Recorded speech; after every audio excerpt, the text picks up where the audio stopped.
तीन बहनों की लालची भाभी। करिश्मा, रेशमा और मनीषा तीन बहनें हैं। उनका एक भाई भी है, मयंक।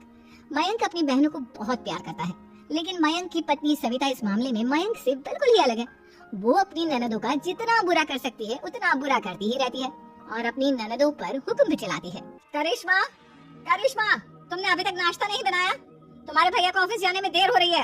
हाँ भाभी, बस अभी बनाती हूँ। करिश्मा, तुम ये ढीलापन छोड़ दो। कल को पराये घर जाना है। वहाँ अगर तुम इस तरह से काम करोगी तो लोग क्या कहेंगे कि माँ ने और भाभी ने कुछ सिखाया नहीं। और तुम्हारी दोनों बहनें कहाँ हैं? रेशमा मार्केट गई है और मनीषा सो रही है। क्या?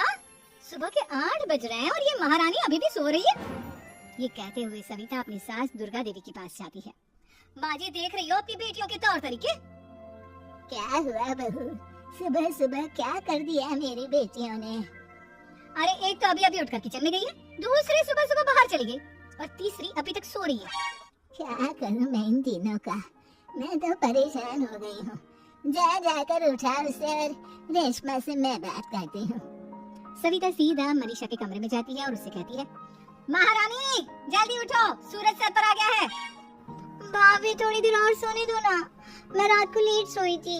वो क्या ना यूनिट टेस्ट चल रहा है। शराफत से उठती है या नहीं, या फिर पानी की भरी बाल्टी डालूं तेरे ऊपर? नहीं भाभी, मुझे बिस्तर में नहीं लाना, उठती हूँ मैं। मनीषा जल्दी से उठकर बाथरूम में चली जाती है। सभी आराम से बैठकर नाश्ता कर रहे होते कि तभी रेशमा बाजार से हाथ में सामान लिए आ जाती है। रेशमा को देखते ही सविता उस पर बरस पड़ती है।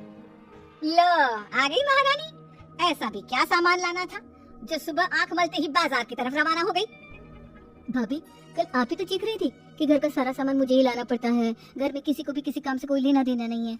अब मैं बाजार जाकर सामान ले आई तो आपको इस बात से भी तकलीफ हो रही है? देख रही हो माँ जी, अपनी बेटी की जुबान कैसे से भी तेज चलती है। और मयंक, आप तो कुछ कहेंगे नहीं अपनी लाडली बहन को? रेशमा, अपनी भाभी से ऐसे बात नहीं करते, चलो माफी मांगो। भैया मैं क्यों माफी मांगू?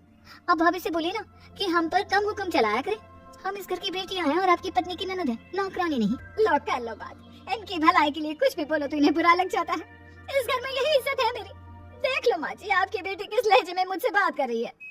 सविता वहाँ से चली जाती है। मयंक को बहुत गुस्सा आता है, वो भी वहाँ से चला जाता है।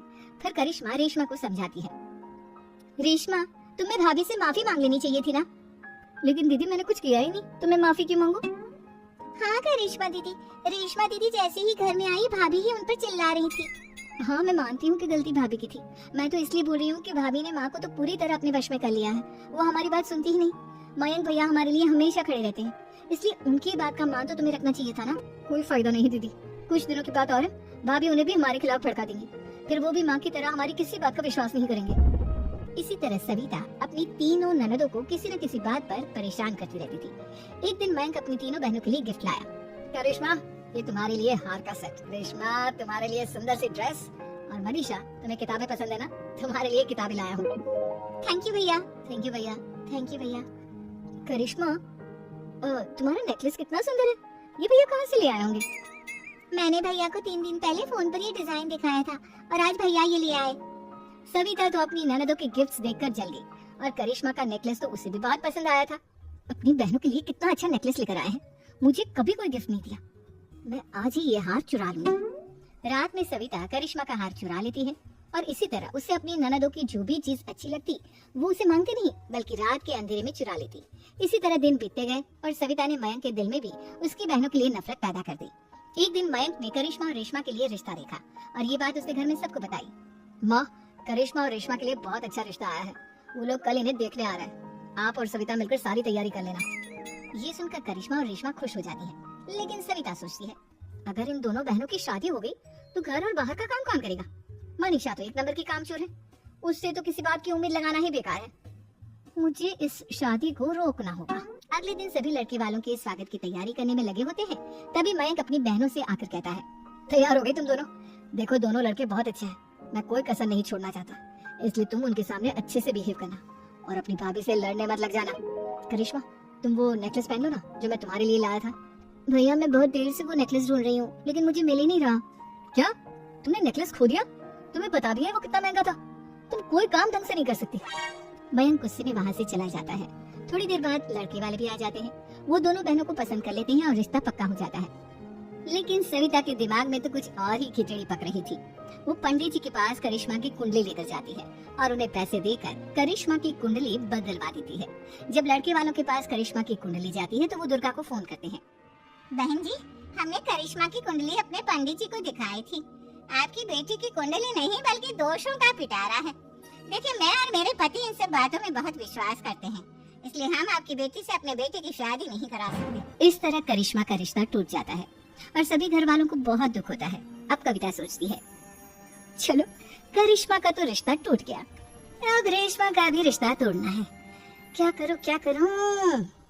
अब सविता आवाज बदलकर किसी अननोन नंबर से रेशमा के होने वाले ससुराल में फोन करती है। हेलो, मैं कौन हूँ कौन नहीं ये आपके लिए जानना जरूरी नहीं।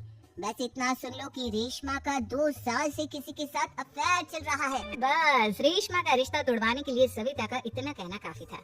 अब रेशमा का भी रिश्ता टूट गया। मयंक और दुर्गा देवी ने रेशमा को खूब खरी खोटी सुनाई और उससे बार बार उस लड़के के बारे में पूछने लगी। आप दोनों मुझे क्यों परेशान कर रहे हो? अरे कोई लड़का होगा मेरी लाइफ में तो मैं बताऊंगी ना। जब कोई है ही नहीं तो कहाँ से लाऊं मैं कोई लड़का? तो तेरे होने वाले ससुराल वालों को फोन किसने किया था? माँ, मैं नहीं जानती किसने फोन किया था, मैं सच कह रही हूँ। मैं तो पहले ही कह रही थी, इसकी लगाम खींच कर रखो। लेकिन मेरी सुनता ही कौन है? आप चुप रहिए भाभी, ये सब आपका ही किया धरा है। अब तीनों बहनों को विश्वास हो जाता है कि ये सब उनकी भाभी ही कर रही है। तीनों बहनें अपनी भाभी को सबक सिखाने के लिए एक वकील कर लेती हैं और घर में हिस्सा मांगा। देखो भैया, माँ बाप की जायदाद में जितना बेटों का हक होता है उतना ही बेटियों का, इसलिए इस घर के 4 हिस्से होंगे और हमें अपना हिस्सा चाहिए। मैंने तुम्हारे लिए क्या क्या नहीं किया और तुम इस घर में हिस्सा मांग रही हो? भैया, आप और माँ हम बहनों की कोई बात नहीं सुनते हो और भाभी हमारी शादी नहीं होने देगी क्योंकि उन्हें लगता है कि आप हमारी शादी में ज्यादा पैसा लगाओगे और उन्हें हम जैसी फ्री की नौकरानी कहाँ मिलेगी। तो हम भाभी के साथ तो रह नहीं सकते, हम बहनों को अपना हिस्सा चाहिए। अरे तुम्हें शर्म आनी चाहिए अपनी भाभी पर ऐसा इल्जाम लगाते हुए। वह तुम्हारे बारे में कितना सोचती है। हाँ माँ, भाभी हमारे बारे में बहुत सोचती है। दिन रात बस यही सोचती रहती है कि किस तरह से अपनी तीनों ननदों को परेशान करूं और कभी मुझे पढ़ने भी नहीं देती। दोनों बहनों का रिश्ता भी तो इन्होंने ही तोड़वाया है और रात में हमारे कमरे में आकर हमारी चीजें भी चुराती है। इसी तरह सविता की तीनों ननदें अपनी बात पर अड़ी रही। अब कोर्ट में तारीख भी शुरू हो गई। जब सविता को लगा कि उसकी तीनों ननद इतनी आसानी से नहीं मानने वाली तो उसने अपने पति और सास को सारी सच्चाई बता दी और अपनी तीनों ननद से माफी मांगी। मयंक और दुर्गा को भी अपनी गलती का एहसास हो गया। अब सविता खुद करिश्मा और रेशमा के लिए अच्छा रिश्ता ढूंढती है और उनकी शादी करवाती है।